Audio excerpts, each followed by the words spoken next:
Processor and controllers application. તો મિત્રો, આપણો જે આજનો ટોપિક છે એ છે ક્લાસિફિકેશન ઓફ મેમરી. તો ઓલરેડી આપણે આ ટોપિક વિશે જાણીએ છીએ અને ફોર્થ સેમેસ્ટરની અંદર ડિજિટલ ઇલેક્ટ્રોનિક્સ એન્ડ ડિજિટલ ઇન્સ્ટ્રુમેન્ટની અંદર પણ આ ટોપિક વિશે આપણે વાત કરી ચૂકેલા છીએ. સિમિલરલી મેમરીનું જે ક્લાસિફિકેશન છે એ ફિફ્થ સેમેસ્ટરમાં પણ એટલું ઇમ્પોર્ટન્ટ છે. જો આપણે વાત કરીએ તો એને પ્રાઇમરી, સેકન્ડરી મેમરીમાં ક્લાસિફિકેશન, ત્યારબાદ પ્રાઇમરીનું સબ ક્લાસિફિકેશનની આપણે વાત કરીએ તો રેમ, રોમ, આગળ જતાં રેમ અને રોમના ટાઈપ વિશે આપણે એની અંદર વાત કરીશું. એ ઉપરાંત સેકન્ડરી મેમરીની વાત કરીએ તો સેકન્ડરી મેમરી એટલે કે એવી મેમરી છે કે જે સિસ્ટમ હારે ડિરેક્ટલી કનેક્ટેડ નથી. જેમ કે વાત કરીએ આપણે તો હાર્ડ ડિસ્ક છે, ફ્લોપી ડ્રાઈવ છે, આ બધાને સેકન્ડરી મેમરી તરીકે ઓળખવામાં આવે છે. જે પ્રાઇમરી મેમરી તરીકે રેમ અને રોમ કે જે આપણી સિસ્ટમ સાથે ડિરેક્ટલી કનેક્ટેડ છે એવી મેમરીને પ્રાઇમરી મેમરી તરીકે ઓળખવામાં આવે છે. તો ક્લાસિફિકેશન ઓફ મેમરી છે એઝ એ શોર્ટ નોટ અથવા તો કમ્પેરિઝન તરીકે પણ ઘણી બધી વાર પૂછાય છે.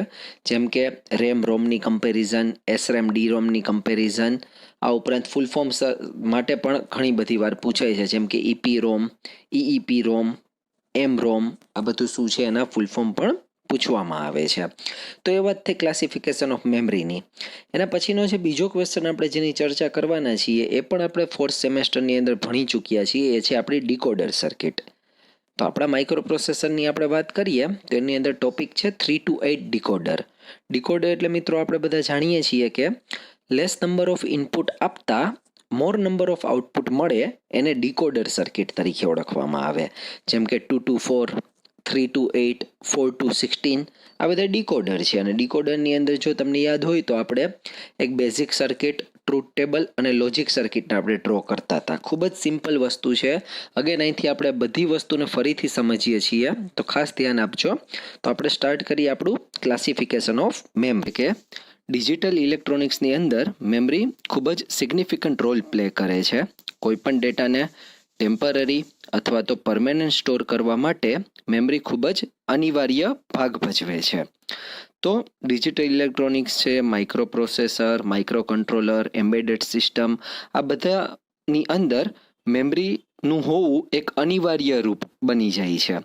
મેમરીને મુખ્યત્વે બે પાર્ટની અંદર ડિવાઈડ કરવામાં આવે છે, પ્રાઇમરી મેમરી અને સેકન્ડરી મેમરી.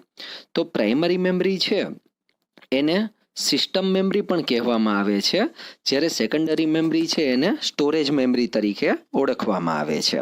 જો પ્રાઇમરી મેમરીને આપણે બ્રીફલી સમજીએ તો રેમ અને રોમ આ બે મેમરી છે એને પ્રાઇમરી મેમરી કહેવામાં આવે છે, જ્યારે સેકન્ડરી મેમરી તરીકે હાર્ડ ડ્રાઈવ છે, સીડી ડ્રાઈવ છે, હાર્ડ ડિસ્ક ડ્રાઈવ છે, આ બધી મેમરી કે જે ફિઝિકલી લોકેટેડ હોય છે. કોઈ પણ સ્ટોરેજ ડિવાઇસની અંદર ફિઝિકલી રહેલી મેમરીને સોલિડ સ્ટેટ ડ્રાઈવ અથવા તો એચડીડી તરીકે ઓળખવામાં આવે છે. સેકન્ડરી મેમરી છે એ કોઈ પણ નેટવર્કમાં અથવા તો કોમ્પ્યુટરમાં ડાયરેક્ટલી કનેક્ટ કરવામાં આવે છે અને તમે એની સાઇઝ ઉપરથી નક્કી કરી શકો છો કે કેટલા જીબી અથવા તો કેટલા મેગાબાઇટની એ સેકન્ડરી મેમરી છે. સ્પીડ અને જો આપણે સ્પીડની વાત કરીએ, રીડ અને રાઇટ ઓપરેશનની, તો સેકન્ડરી મેમરીની કન્સિડરેબલી થોડીક પ્રાઇમરી મેમરી કરતાં ઓછી હોય છે, પણ બંનેનું પોતપોતાનું કંઈક સિગ્નિફિકન્સ રહેલું છે. તો હવે આપણો આજનો જે ફોકસ છે એ પ્રાઇમરી મેમરી પર રહેલું છે. તો આપણે હવે પ્રાઇમરી મેમરીના ટાઈપ, એના સબ ટાઈપ વિશે સમજવાનું સ્ટાર્ટ કરીએ. તો આપણે જે રીતે જાણીએ છીએ કે પ્રાઇમરી મેમરી છે એના મુખ્ય બે ભાગ છે, રેમ અને રોમ. તો આપણે સૌપ્રથમ વાત કરીએ રેમ મેમરી વિશે. તો રેમ મેમરીનું પૂરું નામ છે રેન્ડમ એક્સેસ મેમરી. આ મેમરી એક પ્રકારની વોલેટાઇલ પ્રકારની મેમરી છે. તો આપણને મગજમાં એ સવાલ થાય કે વોલેટાઇલ મેમરી એટલે કે કઈ પ્રકારની મેમરી? વોલેટાઇલ મેમરી એટલે કે કંઈક એ પ્રકારની મેમરી છે કે જો પાવર સપ્લાય ફેલ થાય, એટલે કે તમે કોઈ તમારું વર્ક કરતા હોવ અને જો મેઇન સપ્લાય ફેલ થાય તો તેમાં રહેલો ડેટા છે એ ઓટોમેટિકલી ઇરેઝ થઈ જાય. આ પ્રકારની મેમરીને વોલેટાઇલ પ્રકારની મેમરી એવું કહેવામાં આવે છે. અને સાદી ભાષામાં કહીએ તો when we turn on the computer, the BIOS loads part of the OS and drives into the memory. This allows the CPU to work on the instruction quicker and speeds up the booting process. Once the OS has been booted, every program you run is loaded into the RAM first. એટલે કે કોઈ પણ programme છે એનું સૌથી પહેલા જો loading કોઈ પણ જગ્યાએ થાય તો એ રેમની અંદર થાય છે. એ વસ્તુ આપણે અહીં જોઈ શકીએ છીએ. હવે આપણે વાત કરીએ કે રેમ છે એને પણ બે સબ પાર્ટની અંદર ડિવાઈડ કરી શકાય છે. તો રેમના બે સબ પાર્ટની આપણે વાત કરીએ તો એસ રેમ અને ડી રેમ, આ એના મુખ્ય બે સબ પાર્ટ છે. તો આપણે સૌપ્રથમ વાત કરીએ એસ રેમ વિશે. એસ રેમનું પૂરું નામ છે સ્ટેટિક રેમ, એટલે કે સ્ટેટિક રેન્ડમ એક્સેસ મેમરી, કે એ પ્રકારની memory which retains information as long as power is provided to SRAM. It does not have to be periodically refreshed. એટલે કે આમાં રિફ્રેશિંગ સર્કિટની આપણને જરૂર પડતી નથી.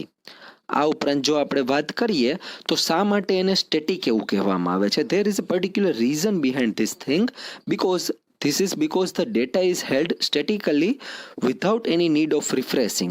કોઈ પણ પ્રકારની રિફ્રેશિંગ સર્કિટની જરૂર નથી અને ડેટા છે એ સ્ટેટિસ્ટિકલી એની અંદર સ્ટોર થયેલો રહે છે. Apart from this, the information in the memory is retain in the memory as long as power is supplied. And one more thing about SRAM. SRAM gives quicker access to data and is more expensive than the next type of RAM, which we are going to discuss later verse, which is DRAM. તો હવે આપણે વાત કરીએ એસરેમની અંદર બીજી વાત કે તે ફ્લિપફ્લોપની મદદથી બનાવવામાં આવે છે તેને, અને પ્રમાણમાં તે જગ્યા વધારે રોકે છે. એટલે કે જો ડીરેમની કમ્પેરિઝનમાં વાત કરીએ તો એસરેમ છે એની સ્પેસ વધારે જોઈએ છે. આ ઉપરાંત સ્પેસ વધારે જોઈએ છે, ઉપરાંત પાવર કન્ઝપ્શન પણ એનો વધારે હોય છે. પરંતુ જો એડવાન્ટેજની આપણે વાત કરીએ તો મુખ્ય બે એડવાન્ટેજ છે એના, કે ઓપરેશન છે એ વધારે ક્વિકર હોય છે.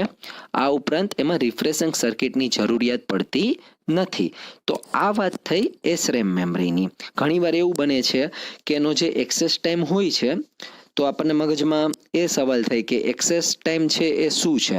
તો let me give you example and definition of access time. Like when we want to look for a piece of data in any memory, it takes a while for the information to be accessed from a memory to be returned the status of its availability and the data. The time taken for such action is known as a access time. Sometimes the access time of SRAM is lesser than 10 nanoseconds. એટલે કે suppose કે જો હું તમને example આપું, તમે કોઈ પણ કમાન્ડ પરફોર્મ કરો છો અથવા તો કોઈ પણ ઓપરેશન એક્ઝિક્યુટ કરો છો, એનું રિસ્પોન્ડ કેટલી જલ્દી થાય છે, કેટલે જલ્દી એ એક્શનનો તમને રિસ્પોન્ડ કરે છે સિસ્ટમ, એ ટાઈમને એક્સેસ ટાઈમ તરીકે ઓળખવામાં આવે છે. તો આપણે જોઈ શકીએ છીએ કે ઇટ ઇઝ ક્વાઇટ ફેસિનેટિંગ. ક્યારેક 10 નેનોસેકન્ડ કરતાં પણ ઓછા ટાઈમની અંદર એસરેમ છે એટલું ફાસ્ટ રિસ્પોન્ડ કરી શકે છે. એસરેમની જો એપ્લિકેશનની આપણે વાત કરીએ તો due to high speed of operation a majority CDs, printer, router, DVDs આ બધાની અંદર વધારે પ્રમાણમાં એને વાપરવામાં આવે છે. તો હવે આપણે નેક્સ્ટ ટાઈપની વાત કરીએ જે છે ડીરેમ. ડીરેમને ડાયનેમિક રેમ તરીકે ઓળખવામાં આવે છે. ડાયનેમિક નામ એટલા માટે એનું પડ્યું છે because the system needs to be activated frequently. સિસ્ટમને ફ્રિકવન્ટલી રિફ્રેશ કરવાની જરૂર પડતી હોય છે, એટલા માટે એને ડાયનેમિક મેમરી તરીકે ઓળખવામાં આવે છે. કેપેસિટર અને ટ્રાન્ઝિસ્ટરની મદદથી આ મેમરીને બનાવવામાં આવે છે. એસરેમની કમ્પેરિઝનમાં પાવર કન્ઝપ્શન ઘણું ઓછું હોય છે અને જગ્યા પણ ઘણી બધી ઓછી રોકે છે. પરંતુ જો ડિસએડવાન્ટેજની વાત કરીએ તો તેના દ્વારા કરવામાં આવતા ઓપરેશન પ્રમાણમાં ધીમા હોય છે અને તેમાં કેપેસિટરની હાજરી હોવાને લીધે તેમાં પિરિયોડિક રિફ્રેશિંગ સર્કિટની જરૂરિયાત પડે છે. તો આ બંને વચ્ચેનો એક મહત્વનો ડિફરન્સ છે એવું આપણે કહી શકીએ કે એસરેમમાં રિફ્રેશિંગ સર્કિટની જરૂરિયાત નથી પડતી, જ્યારે ડીરેમની અંદર રિફ્રેશિંગ સર્કિટની પિરિયોડિક રિફ્રેશિંગની જરૂરિયાત પડે છે, કારણ કે એની અંદર કેપેસિટરની હાજરી રહેલી છે, જ્યારે એસરેમ છે એ ફ્લિપફ્લોપની મદદથી બનાવવામાં આવેલું છે. હવે આપણે વાત કરીએ ડીરેમની એપ્લિકેશનની. મેજોરિટી ડીરેમ છે એ મેઇન મેમરી તરીકે કોમ્પ્યુટર અને ગ્રાફિક્સ કાર્ડની અંદર વાપરવામાં આવે છે. આ ઉપરાંત વિડીયો ગેમના જે કન્સોલ હોય છે, કન્સોલ વિડીયો ગેમ્સ અને પોર્ટેબલ ડિવાઇસીસ, એની અંદર પણ મેમરી એલિમેન્ટ તરીકે ડીરેમને વાપરવામાં આવે છે. તો આ વાત થઈ પ્રાઇમરી મેમરીના ફર્સ્ટ ટાઈપની કે જે હતું રેમ. હવે આપણે વાત કરવા જઈ રહ્યા છીએ રોમ વિશે. જે રીતે આપણે વાત કરી કે રેમ એક પ્રકારની વોલેટાઇલ મેમરી છે, એ રીતે રોમ એક પ્રકારની નોન વોલેટાઇલ મેમરી છે. અને એનું ફૂલ ફોર્મની વાત કરીએ તો એનું ફૂલ ફોર્મ છે read only memory. Non volatile memory એટલે કે એ પ્રકારની મેમરી કે જેની અંદર જો ચાલુ ઓપરેશન દરમિયાન પાવર સપ્લાય ફેલ થાય તો તેમાં રહેલો ડેટા નાબૂદ થવાને બદલે ઓટોમેટિકલી સ્ટોર થઈ જાય છે. એટલા માટે એના એ ફંક્શનને લીધે એ મેજોરિટી ફર્મવેર પર્પસની અંદર વાપરવામાં આવે છે. So we can say that since it is non volatile, it does not require constant power supply to retain the data stored in it. ROM is read only and cannot have data altered easily. માત્ર read only memory છે એટલે કે એની અંદર રહેલા ડેટાને easily આપણે alter કરી શકતા નથી. તો હવે આપણે રોમના ટાઈપ વિશે વાત કરીએ તો મુખ્ય 3 ટાઈપ માનવામાં આવે છે: PROM, EPROM અને EEPROM. તો સૌપ્રથમ આપણે PROM વિશે વાત કરીએ. PROMનું પૂરું નામ છે programmable read only memory. It is a type of ROM that can be programmed only once after its manufacturing. એટલે કે એકવાર મેન્યુફેક્ચરિંગ થઈ ગયા બાદ માત્ર એકવાર એનું પ્રોગ્રામિંગ કરી શકાય છે. એકવાર ડેટા રાઇટ થયા બાદ તેમાં કોઈ પ્રકારનો ચેન્જીસ કરી શકાતો નથી. So we can say that after the initial programming no other information can be altered and the information written on the PROM is permanent. This memory is also described as a FPROM. એને field programmable read only memory પણ કહેવામાં આવે છે. Also it is known as a OTP, one type programmable memory. જે રીતે આપણે વાત કરીએ એ પ્રમાણે કે મેન્યુફેક્ચરિંગ જ્યારે કરવામાં આવે ત્યારે એકવાર ડેટા જે રાઇટ કરવામાં આવે છે ત્યારબાદ એમાં ચેન્જીસ નથી કરી શકાતા, માટે એને વન ટાઈમ પ્રોગ્રામેબલ મેમરી તરીકે પણ ઓળખવામાં આવે છે. એના પછીના ટાઈપની આપણે વાત કરીએ તો એના પછીનો ટાઈપ છે EPROM. EPROMનું પૂરું નામ છે erasable programmable read only memory. તો નામ પ્રમાણે આ મેમરી છે એની અંદર રહેલા ડેટાને ઇરેઝ કરી શકાય છે. આ પ્રકારની મેમરીમાં રહેલા ડેટાને જો નાબૂદ કરવો હોય અને ફરીથી તેને ઉપયોગમાં લેવો હોય તો આ મેમરીની ચીપ ઉપર અલ્ટ્રાવાયોલેટ લાઇટ્સ એટલે કે UV લાઇટ્સને ફેંકવામાં આવે છે અને જેની મદદથી આપણે એમાં રહેલા ડેટાને ઇરેઝ કરી શકીએ છીએ. So we can say that this system uses a MOSFET as its main programmable component in the circuitry. This MOSFET has a floating gate, which means the gate has not been connected yet. When the chip needs to be programmed, electrons are injected into this floating gate using high voltage, causing the flowing electrons to tunnel into the gate. એટલે કે MOSFET સર્કિટરીનો ઉપયોગ કરવામાં આવે છે અને floating ગેટની મદદથી આ પ્રક્રિયાને એક્ઝિક્યુટ કરવામાં આવે છે એવું કહી શકાય છે. ત્યારબાદના છેલ્લા મેમરીના ટાઈપની જો આપણે વાત કરીએ તો લાસ્ટ મેમરીનો ટાઈપ છે EEPROM. જે રીતે EPROM છે એ erasable programmable read only memory છે કે જેને આપણે ફરીથી યુઝ કરવી હોય તો તેમાં રહેલા ડેટાને ઇરેઝ કરી શકાતું હતું. તે જ પ્રમાણે EEPROMનું પૂરું નામ છે electrically erasable programmable read only memory. એટલે કે આ મેમરીને પણ નામ પ્રમાણે ઇરેઝેબલ છે એટલે કે આ મેમરીને પણ જો ફરીથી યુઝ કરવી હોય તો એને કરી શકાય છે. આ માટે અહીં ડેટાને ઇરેઝ કરવા માટે મેમરીમાંથી હાઈ ફ્રીક્વન્સીએ ઇલેક્ટ્રિક કરંટ પસાર કરવામાં આવે છે. તો એવું કહી શકીએ કે આ મેમરીની અંદર this type of ROM is not only programmed electronically but also erases to the information in the memory are done electronically. એટલે કે બંને ઓપરેશન છે ઇલેક્ટ્રોનિકલી આને પરફોર્મ કરવામાં આવે છે. તો આ વાત થઈ આપણી પ્રાઇમરી મેમરીની. પ્રાઇમરી મેમરીને જે રીતે આપણે 2 પાર્ટમાં ડિવાઈડ કરી શકીએ છીએ, રેમ અને રોમ.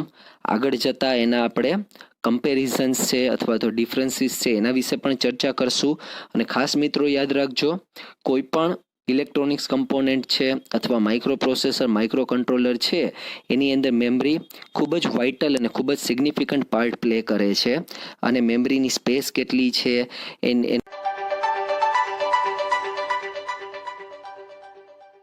Decoder circuit. આપણે સૌ જાણીએ જ છીએ કે ડીકોડર એક કોમ્બિનેશનલ સર્કિટ છે. ડિજિટલ ઇલેક્ટ્રોનિક્સની અંદર સર્કિટને બે પાર્ટની અંદર ડિવાઈડ કરી શકાય છે. એક હોય છે કોમ્બિનેશનલ સર્કિટ અને બીજી હોય છે સિક્વન્શિયલ સર્કિટ.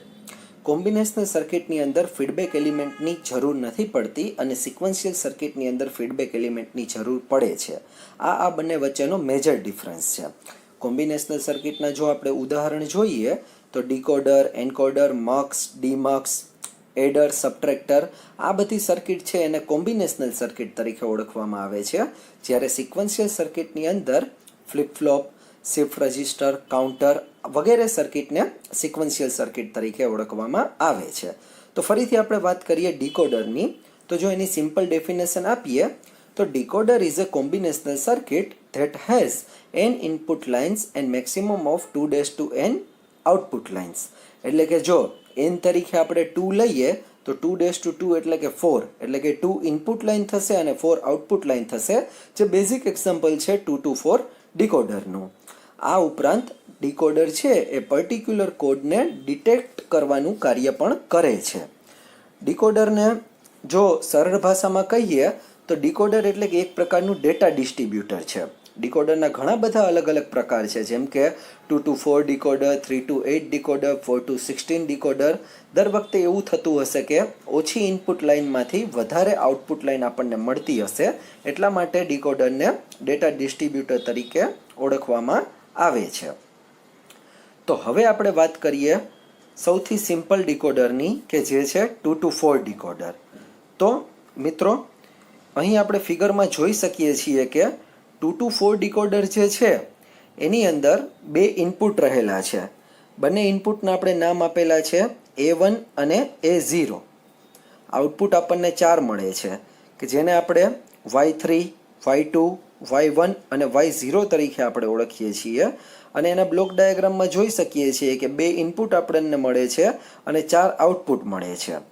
હવે એવું કહેવામાં આવેલું છે કે ઈને અહીં ઇનેબલ તરીકે ઓળખવામાં આવેલું છે, કે જ્યારે તમારે ઓપરેશન પરફોર્મ કરવું હોય ત્યારે ઈની વેલ્યુ હંમેશા 1 હોવી જરૂરી છે. જો ઈની વેલ્યુ 0 હશે તો A1 અને A0ની વેલ્યુ તમે ગમે તે આપેલી હશે, આઉટપુટ નહીં મળી શકે, કારણ કે ઇનેબલની વેલ્યુ 0 હોવાને લીધે કોઈ પણ ડેટા છે એ આઉટપુટમાં મળશે નહીં અને સર્કિટ તમારી ઇનેબલ થશે નહીં. તો હવે આપણે વાત કરીએ ટ્રુથ ટેબલની. તો ટ્રુથ ટેબલ પરથી આપણે જોઈ શકીએ છીએ કે A0 અને A1 આપણી પાસે હોવાને લીધે બે ઇનપુટ છે, એટલે ટોટલ એના 4 કોમ્બિનેશન આપણને મળે છે. બંનેની વેલ્યુ 0, બંનેની વેલ્યુ 0 1, 1 0 અને 1 1, આ રીતે 4 કોમ્બિનેશન આપણને મળી શકે છે. હવે જો ટેબલની અંદર આપણે જોઈ શકીએ છીએ કે સૌથી પહેલાં જ્યારે ઈની વેલ્યુ 0 આપેલી છે, A1 અને A0ની જગ્યાએ x લીધેલા છે. x એટલે કે 0 અથવા તો 1 કોઈ પણ વેલ્યુ તમે લઈ શકો છો. ત્યારે આઉટપુટમાં આપણને Y3, Y2, Y1 અને Y0 બધા શૂન્ય મળે છે. જે રીતે આપણે વાત કરી એ પ્રમાણે કે ઇનેબલની વેલ્યુ જ્યારે 0 હશે ત્યારે સર્કિટ આપણી ઇનેબલ થઈ શકશે નહીં અને માટે કોઈ આઉટપુટ મળશે નહીં. હવે આપણે વાત કરીએ ઇનેબલની વેલ્યુ 1 છે, A1 અને A0 0 0 આપેલા છે, ત્યારે જો આપણે જોઈ શકીએ છીએ કે Y0 આઉટપુટ Y0ની અંદર આપણને 1 વેલ્યુ મળે છે. ત્યાર પછી આપણે આગળ વાત કરીએ તો અગેન ઇનેબલ 1 છે અને A1 0 છે અને A0ની અંદર 1 છે, ત્યારે આપણને આઉટપુટ મળે છે Y1ની અંદર. એના પછી આપણે વાત કરીએ A1ની વેલ્યુ 1 છે, A0 0 છે, ત્યારે આપણને આઉટપુટ મળે છે Y2ની અંદર. એના પછી આપણે વાત કરીએ તો A1 અને A0 બંનેની વેલ્યુ 1 આપવામાં આવેલી છે, ત્યારે આપણને આઉટપુટમાં મળે છે Y3. આ ટ્રુથ ટેબલને જો બુલિયન ઇક્વેશનના સ્વરૂપમાં લખવું હોય તો કંઈક આ રીતે આપણે લખી શકીએ, Y3 is equal to E into A1 into A0, Y3 is equal to E into A1 into A0. Similarly Y2 is equal to E into A1 into A0 bar, Y1 is equal to E into A1 bar into A0 and Y0 is equal to E into A bar into A0 bar. 0 value જ્યારે હશે મિત્રો, ખાસ યાદ રાખજો, જ્યારે 0 value હશે ત્યારે એને બાર સ્વરૂપે દર્શાવવામાં આવશે અને જ્યારે 1 વેલ્યુ હશે ત્યારે માથેના આલ્ફાબેટિકલ ઉપરથી બારને રિમૂવ કરવામાં આવશે. આ આપણું હતું 2 to 1 ડીકોડર. હવે આ આપણને 2 to 1 ડીકોડરની સર્કિટ આપવામાં આવેલી છે. તો આપણે જોઈ શકીએ છીએ કે A1 અને A0 છે એ બંને આપણી ઇનપુટ લાઇન છે અને આઉટપુટની અંદર આપણને Y0 થી લઈને Y3 સુધીના ડેટા મળે છે. સર્કિટની અંદર A1 અને A0 ની નોર્મલ ઇનપુટ લાઇન દર્શાવેલી છે, સાથે સાથે એના કોમ્પ્લિમેન્ટની પણ જરૂર પડવાની છે. એટલા માટે નોટ ગેટને પણ એની સાથે કનેક્ટ કરેલો છે કે નોટ ગેટની મદદથી A1 બાર અને A0 બારને પણ મેળવી શકાય છે. અને એટલે કે ઇનેબલ લાઇનને પણ દરેક ગેટ સાથે કનેક્ટ કરવામાં આવેલી છે. તો મિત્રો, આ હતું આપણું 2 to 4 ડીકોડર. હવે આપણે વાત કરવા જઈ રહ્યા છીએ implementation of higher order decoder, કે જે 2 to 4 ડીકોડર આપણે જોયું એને લોઅર ઓર્ડર ડીકોડર તરીકે ઓળખવામાં આવે છે. હવે એ લોઅર ઓર્ડર ડીકોડરનો ઉપયોગ કરીને હાયર ઓર્ડર ડીકોડર જેવા કે 3 to 8 ડીકોડર અને 4 to 16 ડીકોડરનું ઇમ્પ્લિમેન્ટેશન કેવી રીતે થશે એને આપણે જોઈએ. તો અહીં જે રીતે આપણને દર્શાવેલું છે કે 3 to 8 ડીકોડરને 2 to 4 ડીકોડરની મદદથી આપણે ઇમ્પ્લિમેન્ટ કરવાનું છે. આપણે સૌ જાણીએ જ છીએ કે 2 to 4 ડીકોડરની અંદર બે ઇનપુટ રહેલા છે, A1 અને A0, અને આઉટપુટ Y3 થી લઈ અને Y0 સુધીના રહેલા છે. જ્યારે 3 to 8 ડીકોડરની અંદર 3 ઇનપુટ રહેલા છે. નામ પ્રમાણે 3 એટલે કે 3 ઇનપુટ, A2, A1 અને A0, અને નામ પ્રમાણે એની અંદર આઉટપુટ હશે Y7 થી લઈને Y0 સુધીના. તો હવે આપણે એની અંદર રહેલી મીન ટર્મ અને મેક્સ ટર્મ વિશેની જરા વાત કરીએ, પરંતુ એની પહેલાં આપણે જોઈ લઈએ કે M1, સ્મોલ m1 અને M1 છે એ નંબર ઓફ આઉટપુટ છે કે જે લોઅર ઓર્ડર ડીકોડરમાંથી મળે છે, અને M2 અને M2 છે એ નંબર ઓફ આઉટપુટ છે જે આપણને હાયર ઓર્ડર ડીકોડરમાંથી મળે છે. તો અહીં એની વેલ્યુની પણ આપણે જો વાત કરીએ તો M1 અને M1 આપણને મળશે 4 અને M2 અને M2 આપણને મળશે 8, એટલે કે ટોટલ આપણા થશે 8. આ બે વેલ્યુને ફોર્મ્યુલાની અંદર મૂકવામાં આવેલી છે. તો જો 3 to 8 ડીકોડરના બ્લોક ડાયાગ્રામની વાત કરીએ કે જે 2 to 4 ડીકોડરની મદદથી બનાવેલો છે, તો એ કંઈક આ રીતે છે કે નીચેના પાર્ટમાં બે પોર્શનની અંદર ડિવાઈડ થયેલું છે. નીચેના પોર્શનની અંદર A0 અને A1 ઇનપુટ તરીકે રહેલા છે, જ્યારે ઉપરના સેક્શનની અંદર A2 ઇનપુટ તરીકે રહેલો છે. અને આપણે સૌપ્રથમ વાત કરી એ પ્રમાણે 2 to 4 ડીકોડરના બે પાર્ટને આની અંદર યુઝ કરવામાં આવેલા છે. એટલે કે લોઅર પાર્ટની અંદર જે આઉટપુટ મળે છે એ Y0 થી લઈને Y3 સુધીનું મળે છે, જ્યારે અપર પાર્ટની અંદર જે આઉટપુટ મળે છે એ આપણને Y4 થી લઈને Y7 સુધીનું મળે છે. આમ ટોટલ ઇનપુટથી આપણા A0 થી લઈને A2 સુધીના, અને આઉટપુટ આપણે જોઈ શકીએ છીએ કે Y0 થી લઈ અને Y7 સુધીના આઉટપુટ આપણને મળે છે. ત્યારબાદ આપણે વાત કરીએ 4 to 16 હાયર ઓર્ડર 4 to 16 ડીકોડરની વાત કરીએ. તો હવે આપણે 4 to 16 ડીકોડરને ઇમ્પ્લિમેન્ટ કરશું 3 to 8 ડીકોડરની મદદથી. ફ્રેન્ડ્સ, આપણે પહેલાં જ જોઈ ગયા કે 3 to 8 ડીકોડરને ઇમ્પ્લિમેન્ટ કર્યું આપણે 2 to 4 ડીકોડરની મદદથી, અને હવે આપણે અહીં આપેલું 4 to 16 ડીકોડર છે એને ઇમ્પ્લિમેન્ટ કરશું 3 to 8 ડીકોડરની મદદથી. તો આપણે જાણીએ છીએ કે નામ પ્રમાણે 4 to 16 ડીકોડરની અંદર ઇનપુટની વેલ્યુ હશે 4, એટલે કે A3, A2, A1 અને A0, અને આઉટપુટની વેલ્યુ હશે 16. નામ પ્રમાણે 16 આઉટપુટ મળશે, એટલે કે Y15 થી લઈ અને Y0 સુધીની આપણને વેલ્યુ મળશે આની અંદર. તો અહીં જો ફોર્મ્યુલાની વાત કરીએ તો M1 આપણને મળશે 8, જ્યારે M2 આપણને મળશે 16. અબો ફોર્મ્યુલા મુજબ આપણે આ વસ્તુની વાત કરવા જઈ રહ્યા છીએ. તો હવે 3 to 8 ડીકોડરની મદદથી જો ઇમ્પ્લિમેન્ટેશન કરશું તો આની અંદર બે 3 to 8 ડીકોડરની જરૂર પડશે, કારણ કે આઉટપુટમાં આપણે 16 વેલ્યુ જોઈએ છે. તો જોઈ શકીએ છીએ આપણે કે બે પાર્ટની અંદર 3 to 8 ડીકોડરના પોર્શન ડિવાઈડ કરેલો છે. લોઅર પોર્શનની અંદર ઇનપુટ તરીકે A0, A1 અને A2 વાપરવામાં આવેલા છે, જ્યારે અપર પોર્શનની અંદર A3 વાપરવામાં આવેલું છે. લોઅર પોર્શનની અંદર મળતું આઉટપુટ છે Y0 થી લઈને Y7 સુધીનું, જ્યારે અપર પોર્શનની અંદર મળતું આઉટપુટ છે Y8 થી લઈને Y15 સુધીનું. તો ડીકોડરને આપણે બે કેટેગરીની અંદર ડિવાઈડ કરી શકીએ છીએ: લોઅર ઓર્ડર ડીકોડર એટલે કે 2 to 4 ડીકોડર, અને હાયર ઓર્ડર ડીકોડર કે જેને 3 to 8 ડીકોડર અને 4 to 16 ડીકોડર તરીકે ઓળખવામાં આવે છે.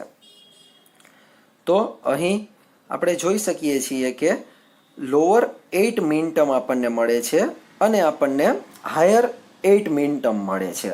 એટલે કે મીન ટર્મને બે પાર્ટની અંદર ડિવાઈડ કરવામાં આવેલી છે. નીચેના પોર્શનની મીન ટર્મને લોઅર 8 મીન ટર્મ કહેવામાં આવે છે અને ઉપરના ભાગમાં મેળવવામાં આવતી મીન ટર્મને હાયર 8 મીન ટર્મ્સ કહેવામાં આવે છે. મિત્રો, હવે પછીના લેક્ચરની અંદર આપણે એન્કોડરનું ઇમ્પ્લિમેન્ટેશન અને એન્કોડર કેવી રીતે એની સર્કિટને કન્સ્ટ્રક્ટ કરી શકીએ છીએ અને યુઝફુલ છે તેના વિશે આપણે ચર્ચા કરીશું. Thank you.